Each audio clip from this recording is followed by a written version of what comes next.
राधे राधे भक्तगण।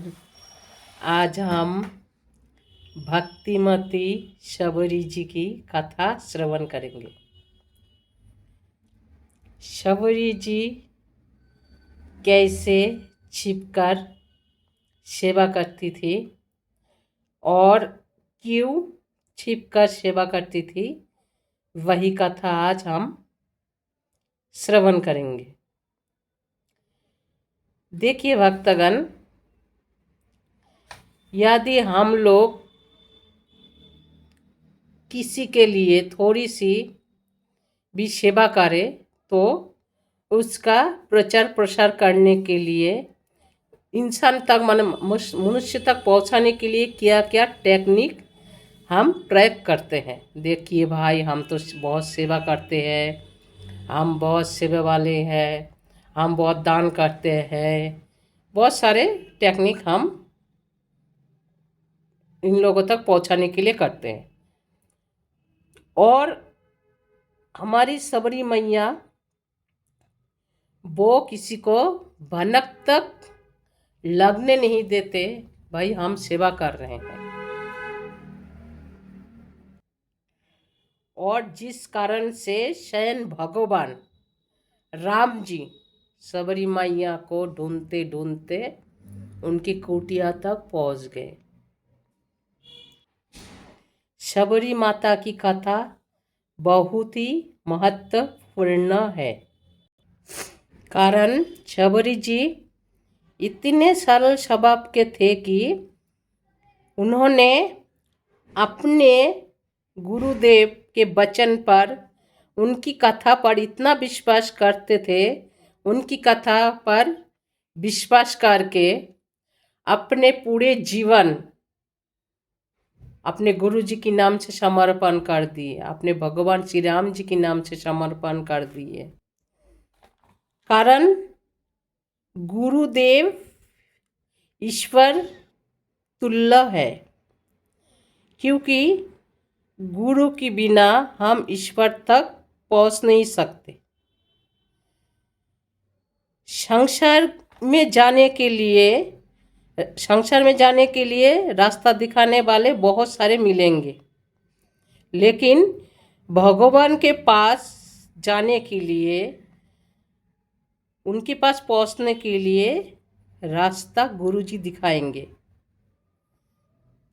और जिसको भगवान के पास जाना है, उनको तो गुरु साधु संतों के सानिध्य में रहना चाहिए, उनकी मधुर वचन सुनना चाहिए, क्योंकि गुरु बिना ना तो आत्मा दर्शन होता है और ना परमात्मा की दर्शन होता है। उनके प्रेरणा से आत्मा चैतन्यमय हो जाता है। गुरु भवसागर से पार जाने के लिए नाविक जैसे दायित्व पालन करते हैं। जैसे नाविक हमको नाव में बैठाकर इस पार से उस पर ले जाते हैं, वैसी गुरु ये जो भव सागर है, ये संसार है, ये एक सागर है, और इस सागर से हमें उस पर ले जाते, उस पर मतलब भगवान के पास ले जाते हैं। इसलिए जिनको भगवान के पास जाना है, उनको आवश्यक है, अति आवश्यक है गुरु जी की सानिध्य में, संतों के सानिध्य में रहकर उनकी सेवा करे, उनकी आज्ञा पालन करे और भगवान की भक्ति करे। इसलिए शबरी माता गुरु जी की आज्ञा पालन करके, उनकी कथा के ऊपर विश्वास करके भगवान राम जी की प्रतीक्षा करते रहे। तो हे भक्तगण, पहले हम सुनेंगे शबरी माता कौन थी। शबरी माता कोई साधारण स्त्री नहीं थी, वह पूर्व जन्म में एक महारानी थी, एक बहुत ही रूपवती सुंदरी महारानी थी और खूब भक्तिमती थी। साधु संत के प्रति खूब श्रद्धा भक्ति, साधु संतों को खूब श्रद्धा भक्ति करती थी। साधुओं को खूब सेवा करने के लिए उनके मन में हर टाइम लालायित रहते थे, हम कैसे साधुओं की सेवा करें, कैसे साधुओं की हम दर्शन करें, कैसे साधुओं के पास हम थोड़ा बैठे, उनकी मुँह से भगवान जी की कथा सुने। लेकिन एक दुविधा थी। क्या? एक तो वह रानी थी और दूसरा बहुत ही सुंदर थी, और तीसरा लौकिक मर्यादा अनुशासन पूर्वक रहना था। रानी है तो साधारण स्त्री तो नहीं है जो मन हो गया संतों के पास चले गए, संतों की सेवा करे, संतों की मुँह से कथा सुने। रानी है और रानी होने से अपने मन के हिसाब से नहीं चल पाती थी, इसलिए शबरी जी मतलब वो रानी बहुत दुखित रहती थी। तो एक बार तीर्थराज प्रयाग में कुंभ मेला पर्व हुआ, तो रानी सोचे तो कुंभ मेले में तो बहुत सारे संतों आते हैं, ऋषि मुनि आते हैं नहाने के लिए प्रयागराज में, तो हम भी जाएंगे वहाँ पे, राजा को बोलेंगे जाएंगे, तो वहाँ जाकर फिर हम संतों को दर्शन करेंगे, संतों की सानिध्य में बैठेंगे, उनकी मुँह से कथा सुनेंगे, उनकी सेवा करेंगे।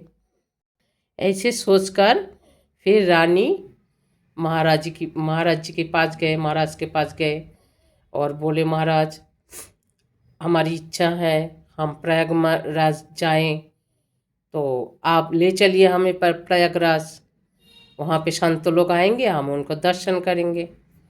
तो महाराज बोले ठीक है, आपकी इच्छा है तो हम चलेंगे, आपको लेकर चलेंगे।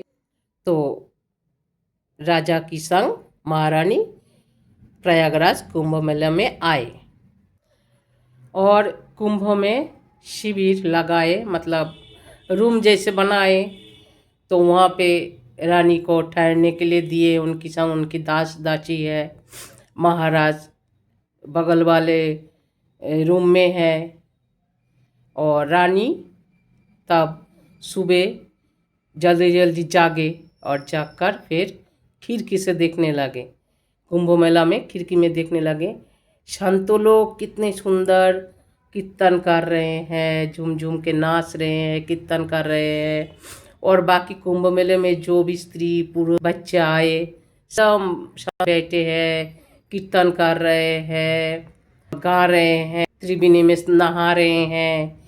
तो रानी की मन में आए मैं भी ऐसी इन लोग की तरह साधारण स्त्री बन के इनकी तरह हम संतों के पास जाके बैठते, उनकी सानिध्य में बैठते, उनके चरण छू के प्रणाम करते, कीर्तन करते। तो उनकी मन में ऐसा हो रहा है हमारी भाग में हो जाए, ऐसे सोचते रहे और आंसू गिराते रहे और सोचने लगे ये लोग जो संतों के पास बैठ के कथा सुन रहे हैं, उन लोग की सेवा कर रहे हैं, ये लोग कितने भाग्य हैं।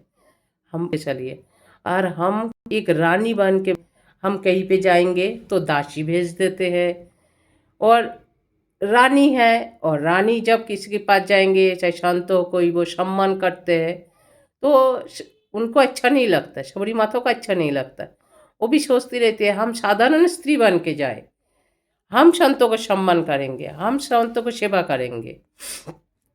तब रानी आंसू बहाते रहे और ऐसे सोच के राजा के पास गए और राजा को बोले महाराज जी मेरा बहुत मन है, हम इसलिए कुंभ मेला में आए हैं, तो हमें जाने दीजिए, हम हमारे संग कोई दास दासी मत भेजिए, हम अकेले जाएंगे और संतों की सेवा करेंगे, उनकी संग कीर्तन करेंगे, उनकी सानिध्य में बैठेंगे। तब राजा बोले महारानी आप कोई सामान्य रानी नहीं है, सामान्य स्त्री नहीं है, आप राजा की पट रानी है। सामान्य रानी की नारियों की तरह आप ऐसे कथा कीर्तन में नहीं जा सकते हैं, ये राजधर्म की विरुद्ध है। तब रानी सोचे ये कैसा राजधर्म है, ये राजधर्म जैसे बोलते हैं विशेष धर्म पालन करने से सामान्य धर्म का महत्व नहीं रहता है। विशेष धर्म का मतलब होता है भगवान की भक्ति करना विशेष धर्म है, भगवान की सेवा करना विशेष धर्म है, संतों की सेवा करना, भक्तों की सेवा करना विशेष धर्म है। और जब विशेष धर्म की पालन करना है तो सामान्य धर्म का कोई महत्व नहीं रहता है। सामान्य धर्म क्योंकि वो रानी है, रानी का धर्म है, वो रानी का धर्म तब नहीं रहता है। विशेष धर्म का मतलब है भगवान की भक्ति करना, सेवा करना, सत्संग करना। असहाय जो मतलब गरीब है उनको मदद करना, गौ सेवा करना, वो भी निस्वार्थ, कोई स्वार्थ नहीं है, उसको विशेष धर्म बोलते हैं। देखिए भक्तगण, धर्म का भी स्वरूप बदल जाते हैं। कैसे? जैसे एक जीवित इंसान को हम जब जलाते हैं, आग लगा देते हैं उनके शरीर में, तब क्या होता है? पाप होता है। भाई आपने तो ये पाप कर दिया, जीवित इंसान को कैसे जला दिए। लेकिन जब एक इंसान मर जाते हैं तब उनको नहीं जलाया जाए तो भी पाप होता है। अरे आपने मुर्दा को नहीं जलाया, ऐसे रख लिए। और यदि कोई माता पिता की सेवा करे तो उनको क्या बोलता है? धर्मात्मा। करना भी चाहिए माता पिता की सेवा, क्योंकि पहला माता पिता की सेवा होना चाहिए, घर से पहले सेवा होना चाहिए। हम घर में अपने माता पिता को भक्ति सेवा नहीं करते हैं तो बाकी तो हम दूसरों को कैसे भक्ति सेवा कर सकते हैं। इसके पहले माता पिता की सेवा होना चाहिए। तो जो माता पिता की सेवा करते हैं उसको क्या बोलते हैं? धर्मात्मा बोलते हैं। तो माता पिता की सेवा करना धर्म है। और जो माता पिता को सेवा नहीं करते हैं, घर से निकाल गए, माता पिता की सेवा नहीं किए, अपने मन से घर से निकाल गए और साल माता पिता को देखने के लिए भी नहीं आते हैं, पूछते भी नहीं हैं क्या चाहिए नहीं चाहिए, कुछ भी पूछते नहीं है, तो वो क्या है? धर्मात्मा नहीं है। इसलिए पहले माता पिता की सेवा करो, फिर गुरु की सेवा करो, संतों की सेवा करो। इसलिए शबरी मैया अपने घर से क्यों निकाल के आए संत सेवा करने के लिए, ये हम कहानी काल सुनेंगे। बोलिए राधे राधे।